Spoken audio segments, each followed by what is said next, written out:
I'm watching this Greek cabinet reshuffle in awe. Greek Prime Minister George Papandreou appointing George Papakonstantinou, who was the finance minister, to environment minister.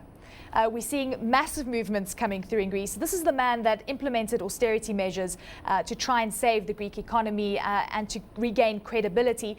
So we're seeing massive movements there. What kind of impact is it going to have overall on the currency market? Because it's really a tale of two worlds at this point. We see the dollar weakening and then strengthening significantly, and the same goes for the euro. Yeah, I think, to be honest with you, Eleni, your safest bet at the moment is probably the Swiss franc, because we know that the US has got its problems, and the sovereign debt concerns within the European periphery are just simply not going away. It's obviously creating a lot of anxiety amongst investors. They're not exactly sure how this thing is going to roll out. As you say, we're hearing now cabinet reshufflings. Things tend to change almost on a daily basis. And we know that the dollar, for one, has been kind of under pressure because the ECB has been a lot more hawkish in its approach. It's been increasing interest rates, and the sovereign debt concern has really been put on the back burner. But I think we're coming closer and closer to a head here with this European debt crisis, and I don't think it's gone away by any stretch of the imagination. So my gut feel would be that probably the dollar will recover by default. But if you really want to buy the safe havens, I think the Swiss franc is probably your best currency. Or what about even gold? Yeah. Careful, you said by default. You should be careful using that word, Michael, on air. The dollar recovering by default.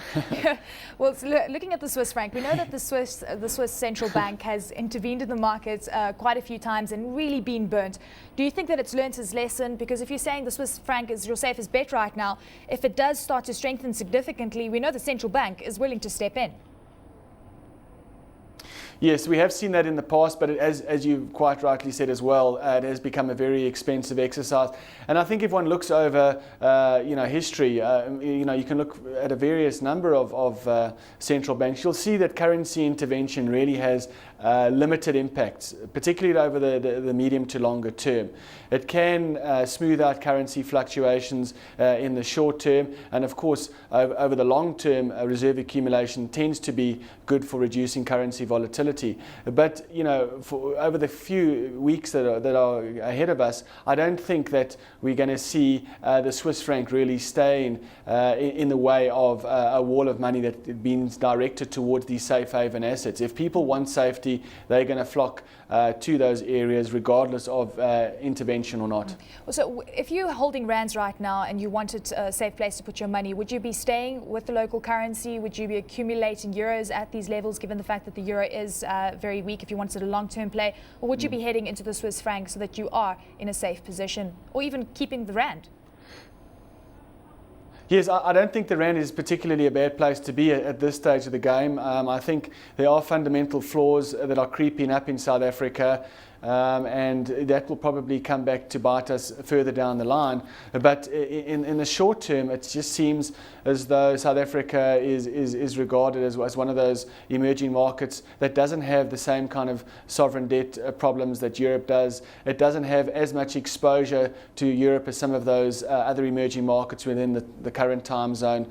So I think the rand is not necessarily a bad place to be, and we've actually seen the rand remain fairly range bound for the past 6 months. I mean, by the rand standards, to trade in a 50 cents spread or trading range, should I say, is fairly calm conditions by the rand standards. So I think we're not going to leave that trading range. I think 655 up to 705 is where we're going to be staying for the short term. So possibly no, you don't need to jump to get out of rands just yet. So taking a look at the export market as well, do you think that they should be taking some money out of the country at this point? 684 to the US dollar, would you be supporting that kind of move? No, I think it can go a little bit higher. I think the levels to look out now for is kind of 695, the 7 rand handle. If I was an exporter and I had the capacity to do so, I would hold out for slightly more attractive levels. We have been advising importers to cover forward from whenever we get close to that 655 mark, and we have seen that uptick again. So you really have to play that 655, 705 trading range, and I think exporters can probably hold out for a little bit longer, but not for too long, because every time it goes above that 7 rand handle, it doesn't seem to last there for much longer either. So it depends on your strategy and your approach, but we're getting probably to the close of the top of the cycle.